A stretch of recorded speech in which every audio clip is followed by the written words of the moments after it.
Bueno, buenos días, soy Schödel del Instituto de Astrofísica de Andalucía. Antes de todo, quería agradecerles a los organizadores por la oportunidad de poder hablar aquí y presentar un poco el campo en lo cual trabajo. Contrario a ciertos rumores, sí que estoy doy efectivamente esta charla. No estaba con resaca ayer, es que había un cambio, pero mucha gente me preguntaba ayer, ¿das tu charla o no? Otra cosa, permito vuestro permiso para dar la charla en inglés, que es para mí el idioma natural de presentar mi ciencia. En alemán también me resultaría un poco más difícil que darla en inglés, entonces vamos a cambiar al inglés ahora. So, I have been invited to talk about the center of the Milky Way. I was quite happy first about this title because I said, fine, I get invited with such a general title that I can talk about whatever I want to. That's fantastic. Every speaker loves that. The second thought was, damn, this is a problem. I just have 25 minutes. I just found out half an hour ago that actually I have 40 minutes, but I've always been bad at math. So in 25 minutes, what do? This is like Europe in 10 days. Or like you have some weird guide who says, okay, this is the Alhambra, this is the Capilla Real. That's Granada. So here's a warning beforehand. I will give you a heavily prejudiced talk. Basically, I will talk about what makes up the mass in the Galactic Center. And I will talk about basically all that is near-infrared observations because I kind of know my way around there. I will ignore many important things. There will be huge gaps, no X-ray observations, hardly anything about radio, nothing about the variability of the black hole. We will not talk about the ISM and not much about what goes on beyond 1 parsec distance from the black hole. So basically, it's just an appetizer to get you interested in this research topic. Please let me present this kind of provocative formula for what is a galactic nucleus. Well, it's a supermassive black hole plus a nuclear star cluster. We talk about quiescent galaxies here. We ignore the phenomenon of AGN and quasars as something exceptional that just happens sometimes. So I will first give you a very brief overview of these two components, and then we will move towards the galactic center, take a look at the evidence for the massive black hole, that there is actually a massive black hole. Then I will talk about the nuclear star cluster at the heart of the galaxy, a bit about its structure, and in the end, I will move towards a topic in which I'm not too much involved, but that's star formation at the galactic center, and I think it's an extremely exciting topic, and there have been many new findings, so that's how we'll conclude this talk. Okay, massive black holes, some people like to call them supermassive black holes. No one has ever clearly defined where the limit between massive and supermassive is, but it's probably at 10 million solar masses.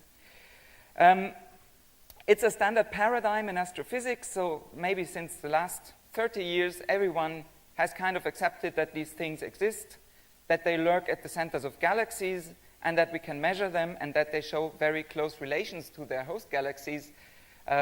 So there's a huge number of work, it's not complete, that show that the properties, or basically the mass of the central black holes, correspond very well with properties of the host galaxy, usually the host galaxy bulge, and that can be the luminosity, the mass, or the velocity dispersion in the bulge. They are not completely equivalent, these relations, but more or less it all scales in the same way. So for example, here you see a recent work from Gültekin et al. Sigma, that's the velocity dispersion of the bulge, and that's the mass of the supermassive black hole. And you see it's quite a nice relation. However, it's very sparsely populated at below 10 to the 7 solar masses. That's because it's really extremely difficult to detect black holes. They're teeny tiny objects at the centers. I mean, we give them this spectacular title of supermassive, but they're really tiny points at the heart of huge galaxies, and it's really difficult to measure their properties. So we only have about 50 black hole masses that are measured reliably so far.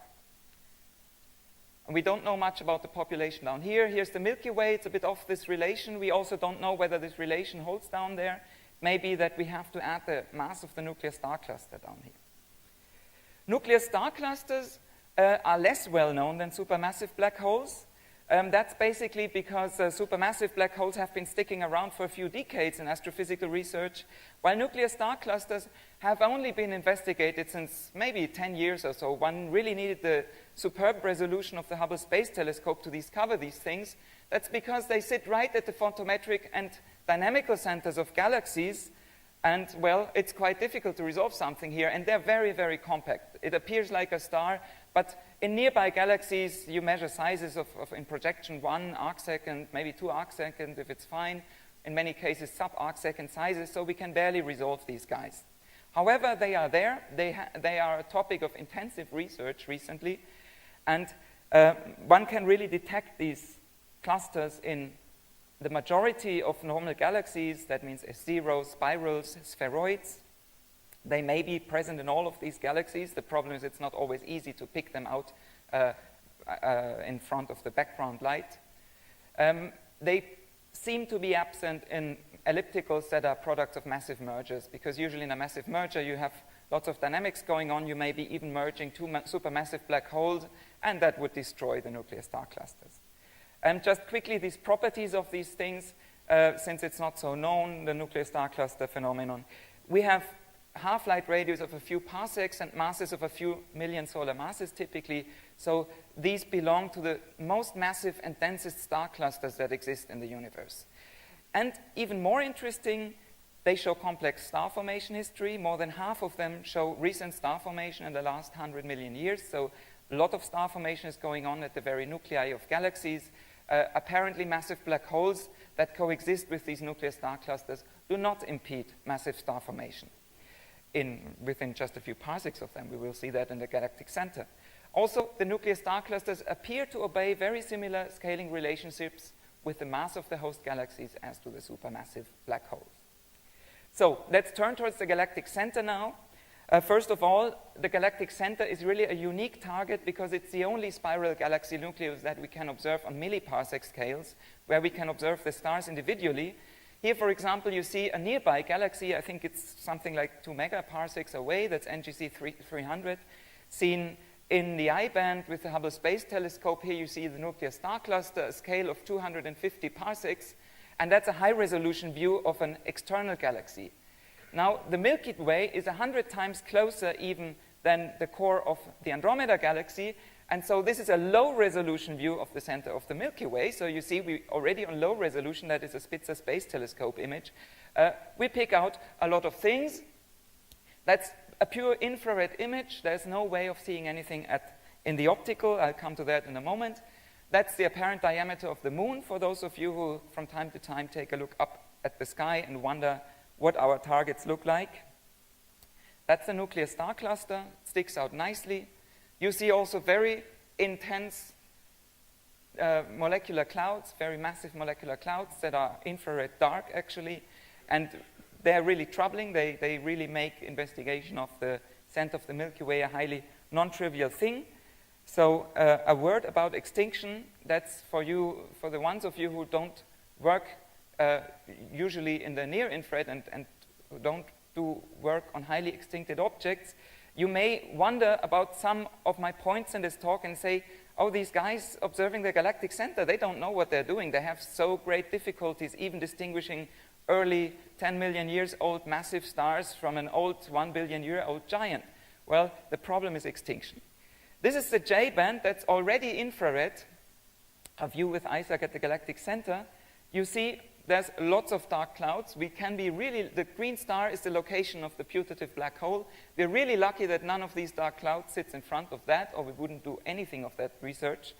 That's at 2.2 micrometers, where the situation gets better. But here we are already in the K-band. If you go back to the J-band, it looks like this. And in total, the visual extinction can get up to 50 magnitudes towards the Galactic Center. And even in the K-band, at 2.2 micrometers, we still deal with 2 to 3 magnitudes of extinction. So that's really troubling. So this is, for example, why we can't do any broadband color measurements in a reasonable way. Okay, after this short introduction, let's now take a look towards the massive black hole itself, Sagittarius A star. For those of you who do not know where this funny name comes from, it comes from the early days of radio astronomy. Sagittarius A star is a point source that was discovered in 1974 by Ballack and Brown with some of the first experiment with interferometry on large baselines. And of course, since telescopes got better and better, one had to get every target resolved into more sub-targets. So there's things like Sagittarius A, B, C, then Sagittarius A was divided into east and west, and in the end, Sagittarius A star appeared. That's the point-like source there. Sag A star was immediately assumed to be the manifestation of the Milky Way supermassive black hole. So since the beginning of the 70s, a quest was on to show that it's really a black hole. Here you see an adaptive optics high-resolution image with NACO VLT. It's a pseudo-color image from HK and L-band. You see some dust around in the so-called mini-spiral, some dusty old stars, bow-shock stars, young massive stars. Resolution is slightly better than 0.1 arc-seconds here on this image. There's no sign of any brilliant object like a black hole. We really deal with a quiescent galaxy here. In terms of Eddington luminosity, the Milky Way black hole is the faintest black hole observable on the sky. It's 10 to the minus 10 Eddington luminosities. It's located here, and the easiest way to show that it's a black hole, there's many ways. You can examine the emission, the spectral energy distribution, you can measure its radio proper motion. However, the easiest way, or the most straightforward way to do this is, of course, measure the gravitational potential. You can use the stars as point sources to probe the gravitational potential, and that means you take radial velocity measurements, you take proper motion measurements, and measure their velocity. We will just focus on the peak of these efforts, the best results of these efforts. That means we just look towards the central half by half arc second. So the breakthrough here came in the year 2002. Efforts had been going on already since the middle of the 90s. That was primarily a group around Reinhard Genzel and Andreas Eckert at Garching at the Max Planck Institute for Extraterrestrial Physics, and on the other side of the ocean, the group around Andrea Ghez using the Keck telescope, UCLA. So in May 2002, this star, which is termed S2 or SO2, that depends on whom you ask, was right on the position of Sag A star. Well, not exactly, but very close to this cross that marks the position of Sag A star. A few months later, in September, it had visibly moved. That means it moved at several thousand kilometers per second. And that was the breakthrough. That was the first orbit that got discovered of stars around Sag A star. So here's a modern view of this orbit. It's still the best known orbit of all the stars in the Galactic Center. That's from a work of Silvana Yelda. She's a student of Andrea Ghez at UCLA. And so you see you have a nicely fitting orbit. You have Sag A star in focus of the orbit. If you look closely, I say it's completely Keplerian, but it doesn't close. If you wonder about that, that's not a real physical problem. It's not because it's non-Keplerian or so. That has to do with the stability of the reference frame. We don't know whether the star and the black hole, the cluster and the black hole, have relative motion or not. And Andrea Gez's group is very careful in trying to leave the free parameters actually free. So if we summarize now, nowadays after 15 years of this research, there's something like 20 to 30 stellar orbits known in the Galactic Center. This is nice simulations, first from the group, Genzel's group at MPE, using the ESO telescopes. And the other simulation is from the UCLA group, from Andrea Gez's group, where you see stellar orbits indicated. Both simulations run roughly 15 years. So you see there's a dark spot, stars are moving around it. And we can really use the Kepler laws to measure the mass and the distance of this object, Sagittarius A star. Additionally, since we see how close these orbits get to Sagittarius A star, we can also estimate the volume in which the mass is enclosed. So the current best numbers are distance of 8.1 to 8.3 kiloparsecs roughly, and a mass slightly larger than 4 million solar masses. Of course, there's some degeneracy between distance and mass. The mass density, so the star S2 gets roughly to within 125 astronomical units in its pericenter of the orbit. So you take that volume, take the mass divided by the volume, you end up with something like 10 to the 15 solar masses per cubic parsec, and then you can start thinking about what it can be. And Well, that leads you basically that the only stable configuration is a massive black hole. Interesting is the angular size of the Schwarzschild radius is 10 microarcsecond on the sky. That's the largest Schwarzschild radius on the sky, along with the black hole in M87 that is 1,000 times further away and 1,000 times more massive. Possibly in 10 to 20 years we may be able to resolve that with global submillimeter interferometry. Since I just found out happily before my talk that I have a bit more time than what I thought, I introduced this other slide here. I think it's quite interesting. You can always say, okay, 4 million solar masses enclosed in a volume with 100 AU radius, but, well, I still don't believe you it's a black hole. Well, another line of argument goes, we see this thing in radio, you see lots of stars circling around the black hole, so the black hole is like a massive particle constantly being pushed around by light particles. That's a phenomenon called Brownian motion. So does Sag A star show any Brownian motion? It must, but how big is it? Well, Mark Reed from CFA is carrying out a project since many years to measure the proper motion of the radio source Sag A star with comparison to background quasars, and here's the results. And so the blue stuff is the galactic plane, the red line is the apparent motion of Sagittarius A star on the sky, and it coincides precisely with the reflex motion of the solar system around the Milky Way. So it's really consistent with no Brownian, or with no detectable Brownian motion, and that means that a minimum of 400,000 solar masses must be directly associated with the radio source. Again, that doesn't leave much space for speculation, so it must be a black hole. Okay, after the black hole stuff, let's move a bit out. Let's take a look at its environment, the nuclear star cluster of the Milky Way. Here's a nice view with a 1.5 meter telescope, IRSF, with the SIRIUS camera. That's from a colleague, Shogo Nishiyama, a Japanese colleague who was recently visiting the IAA. Sag A star is located here. That's the galactic plane. And at first look, the whole thing appears to be elongated along the galactic plane. But at second look, you see there's a lots of dark clouds around, lots of extinction. So I think this elongation is really just an illusion because we have so much extinction to the southeast. If we do a naive, very first order rough analysis of the structure of this thing, that means we just azimuthally average the light density, then we end up with something like this. So that's the surface brightness versus distance from Sag A star. Out here, 10 parsecs, we basically are flat. We don't see any change in surface brightness. This is where we are in the so-called nuclear stellar disk of the galaxy. No time to talk about that, unfortunately. However, you see how it picks up at a few parsecs and then starts rising towards the center. If you fit a Sausage model, you get something like this for the cluster model, half-light radius of a few parsecs. And the mass, it's not well determined, the mass. So the best estimate is from Launhardt et al. They give you 30 million solar masses, roughly. That's about a factor of 10 more massive than the nuclear black hole. But that's quite uncertain numbers, all this stuff. That's just for a first impression. Now, if you really want to see what is the structure of this cluster on small scales, on parsec scales, then it's very dangerous to use surface light. Basically, you cannot do that.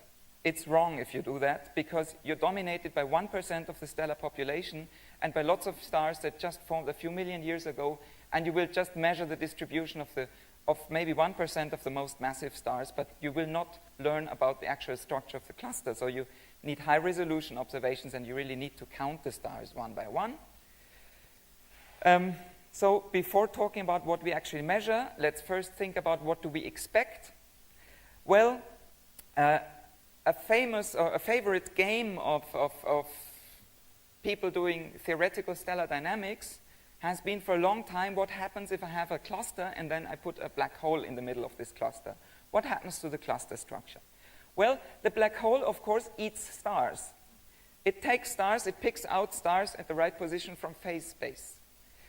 However, due to relaxation mechanisms in the cluster, mainly two-body relaxation mechanism, the loss cone is being continually refilled. So you get into a steady state. The black hole eats stars, relaxation mechanisms scatter stars back into the loss cone, and so you end up with a new equilibrium situation after a while, usually after relaxation time, which can be quite long, a few billion years.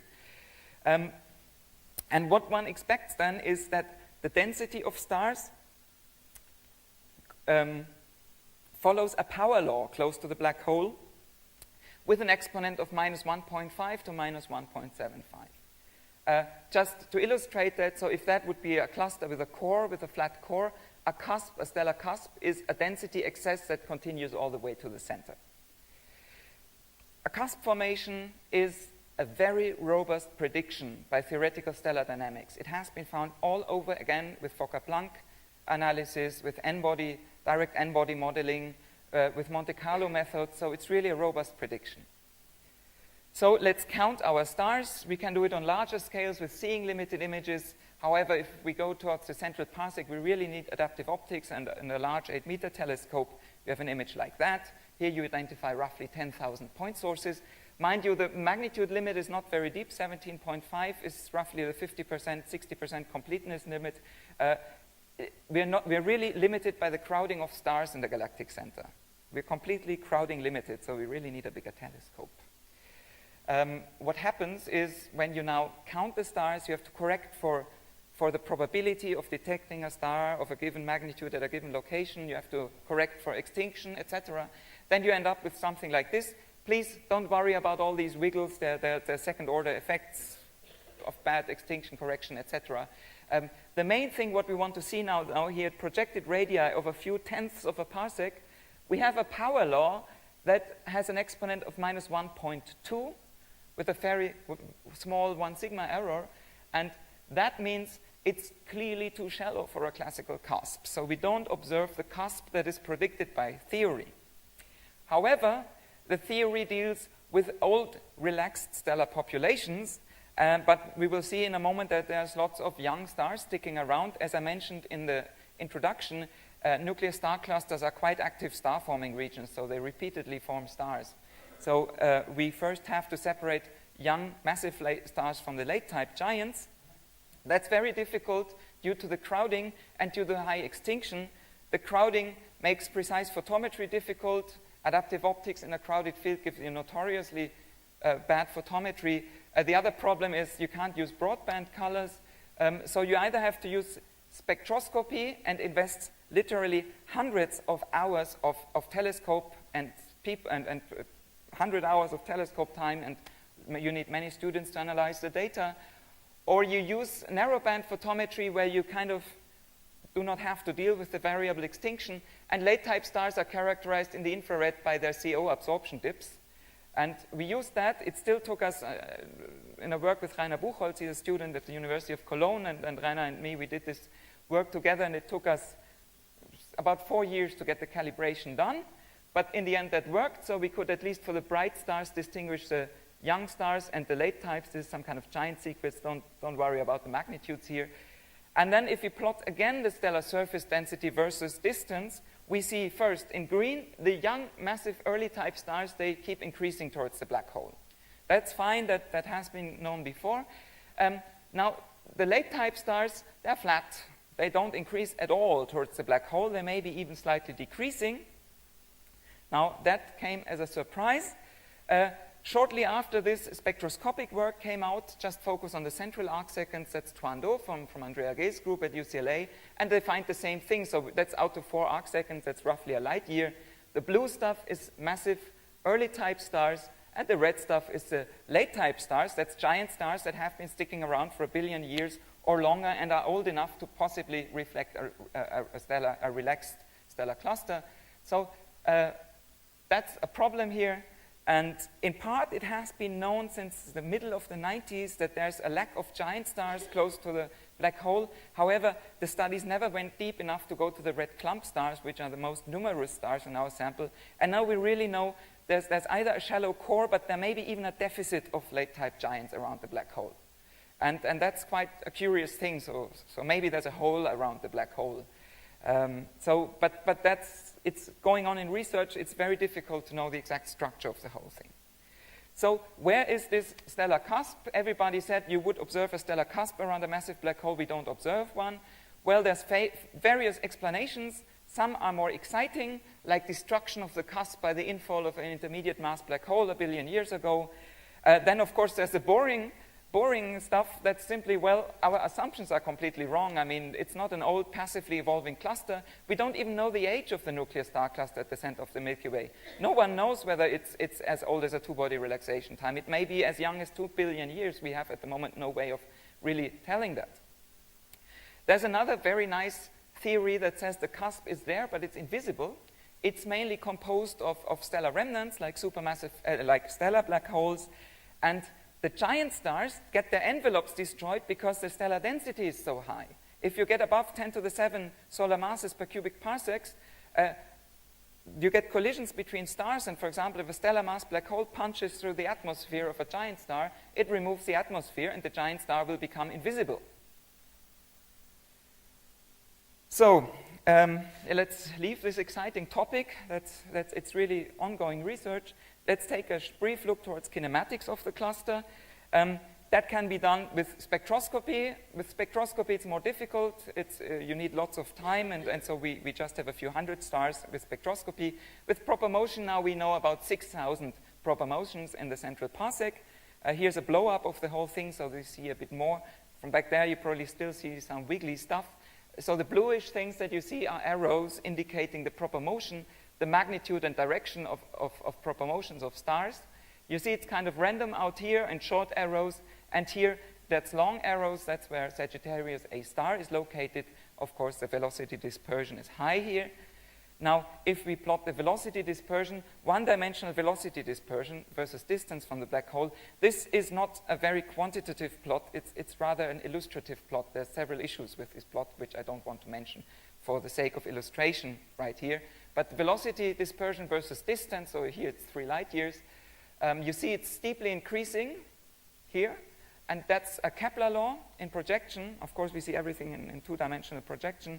And it fits very nicely here, so you're really dominated by a point mass inside here. However, that's just out to maybe half a light year or so. We're talking about distances of something like 3 arc seconds in projection. That again tells you that an object like Sagittarius A star is at the moment impossible to detect in any external galaxy. We cannot detect it.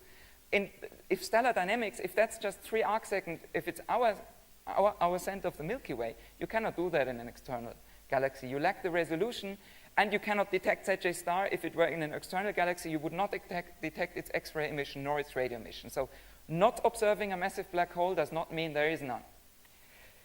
Out here, you see that the velocity dispersion stays quite high, so it stays significantly above the prediction from a Kepler law, and that's basically because we become sensitive to the mass of the stellar cluster itself. And I'm quite happy to say that in this work in 2009, we were really able for the first time to show measure unambiguously detect the mass, the extended mass around the black hole in the central parsec. Before that, of course, you can always assume a structure of the cluster and calculate the mass, but that's something different than detecting it directly via its dynamical influence. So now I come to the last part of my talk. Let's quickly talk about star formation at the Galactic Center. That's just a very short tour. Again, imagine we're in Granada and we pass by and I say, this is the cathedral. So star formation is very important at the Galactic Center. In fact, at the beginning of the 90s, the first evidence was found for the presence of massive young stars at the Galactic Center. Back then, that came as a complete surprise because nobody thought that the central parsec of our galaxy would be forming actively stars. Above all, since we know there's a 4 million solar mass black hole sticking around there, it was quite hard to imagine how you could form stars in the vicinity of a massive black hole. You have a strong tidal field there. However, the stars are there. This is from Henrik Bartko et al. From Reinhard Genzel's group. They make a big survey with the integral field spectrometer Symphony at the VLT, Adaptive Optics Assisted Integral Field Spectroscopy. And okay, all these colored fields, these fields they have covered by observations, and the color coding is for completeness limit. Don't worry about that for the moment. All the circled stars are massive young stars. You see they're concentrated towards the black hole, in fact. They're concentrated in the central half parsec.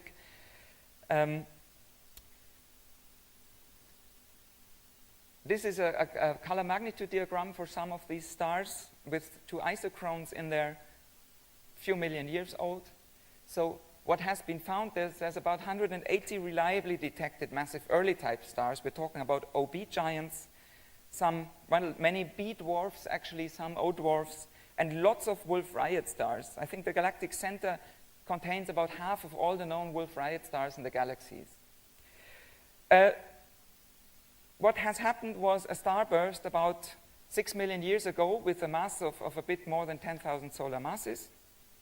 It's not the only one. We also know that about 100 million years ago, another star formation episode occurred at the Galactic Center, so star formation is quite normal there. If you now take a look at the kinematics of these young stars, it's kind of interesting. The first indications were found in spectroscopic measurements by Reinhard Genzel's group. Here there's a nice plot from Jessica Liu, an ex-student of Andrea Ghez. In red, you see clockwise moving stars. That's only the proper motions for massive early type stars. So that's all stars younger than 10 million years. And you see, they show a nice rotation pattern. The blue ones, that's counterclockwise stars, they also may show such a pattern. It's not as nice. Now, this is an analysis from the other side of the ocean, from the Genzel group. They find this model for these young massive stars. They find a warped disk. That's the clockwise moving system. They really find the stars are moving in a disk. And then there may be a second system that is counterclockwise young stars. Although the second system, there's still a dispute about whether it's there. Well, it is there. It's not clear in as far as it resembles a disk or not. But you see these things. And that gives us a hint towards how these massive stars have formed there, because they're so young, so there's no way they can be dynamically relaxed. So that's the imprint of their formation. And actually, in 2008 and 2009, theorists have been able to simulate the infall of a molecular cloud into the central center, in the central parsec. And what they find is that the cloud will settle into some kind of disk, similar to an accretion disk around the massive black hole, and the surface density of gas will be very high in this disk. And massive stars can form very rapidly in such a disk. And together, so this theory, together with the observational evidence that we have also from other avenues, also from X-ray observations, we really have very good evidence now that central parsec of the Galactic Center seems to be the best case, that the initial mass function is not universal. In the Galactic Center, there seems to be a strong preference for massive stars to form. That was already predicted in the 1990s by Mark Morris. He said, well, you have a strong tidal field, you have very strong magnetic fields. They can be easily 100 times stronger in the Galactic Center than in the rest of the galaxy. You have strong winds. You have strong radiation fields, so basically you need a lot of mass to form a star. It's hard to form a low mass thing there. It's research going on, so as I tell you, it's more an appetizer here, my talk. Please keep tuned to that. Now, finally, that's the last topic. Again, you see here a nice high-resolution image. This time, that's an image from the Keck telescope. All the crosses show young stars. And I have already mentioned the young stars actually are concentrated towards Sag A star, which is kind of natural if they form in a disk around Sag A star. However, you see that there's really a formidable concentration of young stars in the immediate vicinity of the black hole. We're talking about distances of less than 50 milliparsecs. And okay, that's all these stars that show these nice, beautiful orbits, the so-called S stars. If you ever wonder what these S stars are that you always hear about in Galactic Center research, S means nothing else than source. So that's from the early days of infrared observations. So there's no magic behind the S. So here, that's all young stars, almost all young stars. However, please remember, we deal with extreme source crowding, we deal with extreme extinction, so it's not easy to know what kind of star you see. You have the luminosity, you can guess at what it is, but you don't know is it a giant, is it a main sequence star.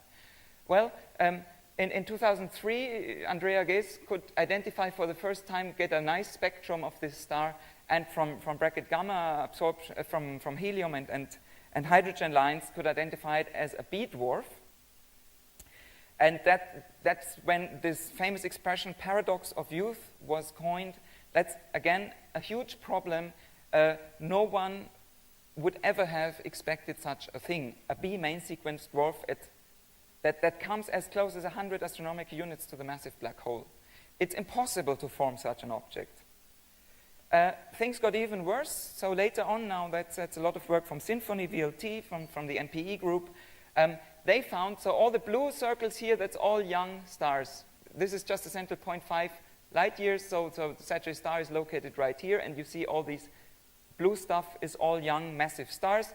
And they find within 1 arcsecond, that's 40 milliparsecs, more than 3/4 of the stars are B-dwarfs. B-dwarfs have lifetimes less than 100 million years usually, and now the problem is you cannot form them there. You can form them at large distances, and a typical mechanism is dynamical friction. They're massive particles, so they sink towards the center, but you cannot do that during their lifetimes. So here's a problem. One of the currently best possibilities, the best hypothesis that exists at the moment, it does not mean it's free of problems, but I like it. It's a very nice hypothesis. It's the Hills mechanism. Hills proposed in a Nature paper in 1988 that actually a massive black hole does not necessarily bind everything. It can also eject things at very high velocities. If you have a massive binary going towards the black hole, and as if you have heard Nolan's talks and Jesus Maï's talk, you know that more than 50% of possibly all the OB stars form in binaries or multiples. So that's not an uncommon thing. So if you imagine the B dwarfs form in binaries, and then they move towards a massive black hole. What can happen is that one of the stars stays tightly bound on a tight orbit around the black hole, similar to what we see. The other star gets ejected at high velocities, up to 1,000 kilometers per second. That's a nice hypothesis. Is there any kind of evidence for that? Yes, there is. Just in the last few years, Warren Brown with his group, he's from Smithsonian CFA, he has been carrying out a survey looking for hypervelocity stars in the galactic halo. So now from the central parsec, we look all the way towards the other direction. We look out of distances of several tens of kiloparsecs. Now let's take a look outside at the surroundings. And that's the first thing that they discovered. They discovered that stars moving at a radial velocity of 850 kilometers per second, moving away from the galaxy. By now, they have a whole bunch of such stars. In this diagram, you see here the projected distance from the galaxy, their radial velocity, and then these dotted lines are isochrones. That's basically travel times towards the galactic center.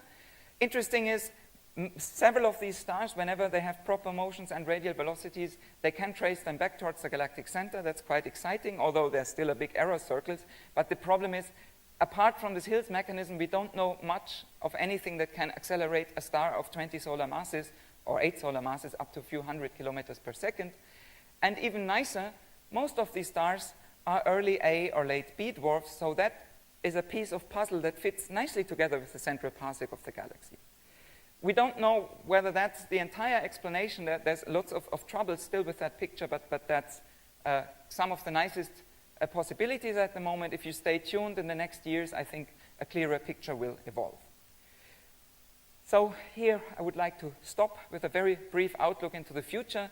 Good thing about the Galactic Center is I can pick nice animations and pictures from everyone.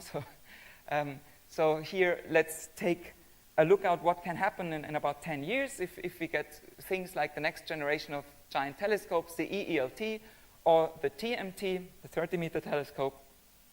What could they see? Now I show you an animation that has different animations. And one of the nicest animations I found is from the UCLA group. And they now animate, that's a 15-year loop, this movie. And this is what you see with a telescope, 10-meter telescope with the Keck and current adaptive optics, basically, what you can observe. That's just the center point, 0.6 by 0.6 arcsecond around the massive black hole. With a next generation adaptive optics system that delivers higher scale, you would see something like that. And with a 30-meter telescope, you could see what you see on the right-hand side.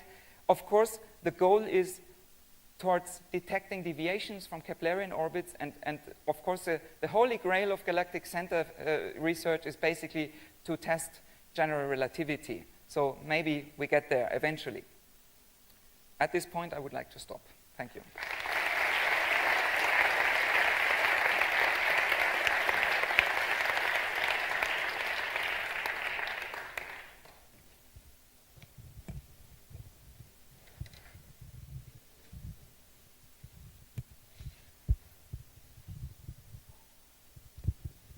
Congratulations for a very nice talk. I have many questions after your talk, but I will just concentrate on one that I think you have not touched much. And correct me if I'm wrong, but one of the big open questions here on the supermassive black hole is really how they form.